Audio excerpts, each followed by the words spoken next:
This is the SUV that's trying to buy its way into your garage with tech, range, and a price tag that undercuts a Volvo by 10,000 pounds. Meet the Omoda 9, a D-segment plug-in hybrid SUV from a Chinese brand you've probably never heard of, but might soon be seeing on every UK forecourt. Omoda? No, it's not a typo. It's not a sci-fi movie. It's real, and it's here to disrupt the premium SUV market with 93 miles of electric range, 443 horsepower, and a 24.6-inch curved infotainment screen that dominates the dashboard like a spaceship control panel. But here's the catch. While the numbers look incredible on paper, the actual driving experience is forgettable. Not dangerous, not broken, just bland. This isn't a car for driving enthusiasts. It's not for people who love the feel of the steering wheel or the sound of an engine. It's for Gen Z buyers, young families, and tech-first shoppers who care more about voice commands, self-parking, and seamless connectivity than cornering grip or throttle response. And at 44,990 pounds, it undercuts the Volvo XC60, Range Rover Velar, and even the BMW X3. But it doesn't have the brand prestige to back it up. So is the Omoda 9 a genuine rival to the European PHEV Elite? Or is it just a tech-heavy, dynamically dull SUV hiding behind big numbers? Let's find out, because this might be the most confusing and most revealing new SUV of 2025. Let's talk about what makes the Omoda 9 stand out: its plug-in hybrid powertrain. It's not just good, it's class-leading. With a 34.46 kilowatt-hour battery, it delivers an official 93 miles of pure electric range, the longest of any PHEV on the market today. That means for most daily commutes, school runs, and city errands, you'll never need to burn a drop of petrol. No emissions, no noise. Just silent, smooth electric driving. And when the battery runs low, a 1.5-liter turbocharged 4-cylinder petrol engine kicks in. Not to drive the wheels directly, but to generate electricity and power the motors. Combined, the system produces 443 horsepower and 516 pound-feet of torque, launching the SUV from 0 to 62 miles per hour in under 5 seconds. That's quicker than a BMW X3 M40i. It's faster than an Audi SQ5. And yet, and this is the big yet, it doesn't feel fast. The acceleration is smooth, linear, and completely unexciting. There's no engine roar, no gear shifts, no sense of drama. The 3-speed transmission is so well hidden, you'd never know it was there. The petrol engine, when it does fire up, is muted, barely noticeable, even under hard acceleration. And the transition between electric and combustion is seamless. So what's the problem? Dynamically, it's dead. The steering is numb. The chassis feels soft and disconnected. There's no feedback, no engagement, no fun. It's like driving a luxury hotel on wheels. It's comfortable, it's quiet, but it's not alive. And for a car that's trying to compete with premium German brands, that's a massive flaw. This isn't a sports SUV. It's not even a driver's SUV. It's a tech pod with a powerful powertrain, and that's exactly who it's built for. Step inside the Omoda 9. And you're not in a car, you're in a digital showroom. The centerpiece is a massive 24.6-inch curved screen that spans the entire dashboard, housing both the instrument cluster and infotainment system. It's stunning to look at, crisp, bright, and futuristic. But it's also fiddly to use. The touchscreen is slow to respond. The menus are deep. The icons are small, and there are 0 physical buttons for climate or audio. Everything is buried in layers of software. Want to adjust the fan speed? You'll need to swipe, tap, and scroll. In cold weather, that's frustrating. The voice control works. Hey, Omoda, turn on the heated seats. But it's not flawless. And the automatic parking assistant? It works. Slowly, cautiously, and with multiple beeps.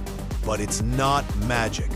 The 360-degree camera with transparent view is genuinely useful. It gives you a bird's-eye view of the car, and even makes the floor appear invisible so you can see curbs and obstacles.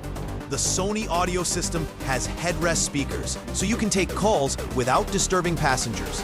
A clever touch. The air purification system claims to remove pollutants and allergens, perfect for city driving. And the heated, ventilated, and massaging seats, front and rear, are plush and comfortable. But here's the truth, the cabin doesn't feel luxurious. The materials are decent, but not premium. The plastics are hard. The fit and finish is okay, but not flawless. There are no squeaks or rattles, a win for build quality. But it doesn't have the quiet confidence of a German SUV. This is a tech-first cabin, not a luxury-first one. And if you love gadgets, you'll adore it. If you love craftsmanship, you'll walk away. The Omoda 9 isn't trying to be a track star. It's trying to be a comfortable, practical family SUV. And in that mission, it succeeds, mostly. At highway speeds, the ride is smooth and stable, with minimal road noise and good wind sealing. The suspension soaks up bumps without drama. The cabin is quiet. The seats are supportive. It's a good long-distance cruiser. But slow down to city speeds, pothole-riddled streets, or tight parking lots, and the ride turns fussy and jittery. The suspension is too stiff at low speeds, transmitting every crack and bump into the cabin. It doesn't crash, it doesn't rattle, but it niggles. The steering, while light and easy to maneuver, feels artificial, like it's disconnected from the front wheels. There's no feedback, no sense of what's happening at the contact patch. And in corners, the body rolls more than it should. This isn't a car that inspires confidence. It's not fun to drive. It's not engaging. It's just there. Omoda claims it has off-road chops, with snow, mud, and off-road driving modes, and a 600mm weighting depth. But let's be real, this is a city SUV with a fancy label. It's not going to challenge a Defender. It's not even going to impress on a gravel track. But for daily driving, it's adequate. The cargo space is competitive, enough for suitcases, prams, or weekend gear. The rear seats are roomy, with good legroom and ventilation. And with 4-zone climate control, everyone can stay comfortable. It's not perfect, but for a young family prioritizing tech and efficiency over driving joy, it's functional. So who is the Omoda 9 really for? Not car enthusiasts, not driving purists, not even traditional luxury buyers. It's for Gen Z, people in their late 20s and early 30s who grew up with smartphones, voice assistants, and seamless tech integration. They don't care about badge prestige. They don't care about driving dynamics. They care about what the car can do, not how it feels. They want a massive screen, voice control, self-parking, and 93 miles of electric range so they can avoid petrol stations. And at 44,990 pounds, the Omoda 9 undercuts a Volvo XC60 by 10,000 pounds and a Range Rover Velar by 20,000 pounds. On paper, that's a no-brainer, but here's the problem. Omoda has no brand equity.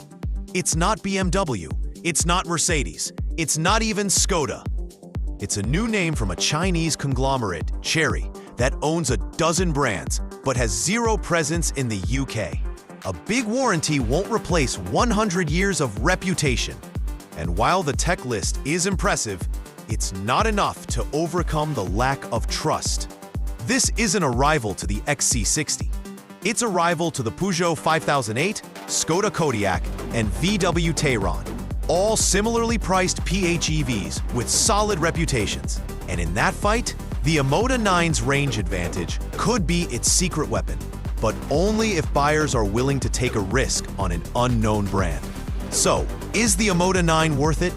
If you want the longest electric range of any PHEV, tons of tech, and a lower price than premium rivals, yes, it's worth a look.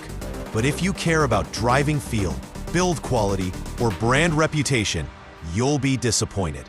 This is a steady, competent SUV, not a thrilling one. It's a tech showcase with a forgettable drive. And while it's a huge step up from Omoda's first UK offering, the E5, it still feels like a brand finding its footing.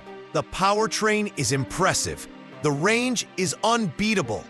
The features are endless. But the driving experience? It's bland. It's soft. It's unremarkable. And in a market where even mainstream brands deliver engaging dynamics, that's a problem. The Omoda 9 isn't a failure. It's a work in progress, one that prioritizes specs over soul. And for some buyers, that'll be enough. For others, they'll keep waiting for a truly great Chinese SUV. Until then, the Omoda 9 remains a curiosity, not a contender. Would I take the Omoda 9 over a Volvo XC60 or Skoda Kodiaq? If I wanted max electric range and cutting-edge tech, maybe. If I wanted driving joy or brain trust, no. What do you think? Is 93 miles of electric range enough to make you forget about badge prestige? Could you see yourself in an Omoda? Drop a comment below. Smash that like button if you want more honest SUV reviews and real-world comparisons. And subscribe, because we're not just covering cars. We're tracking the ones that challenge the status quo. Until next time, stay charged, stay curious.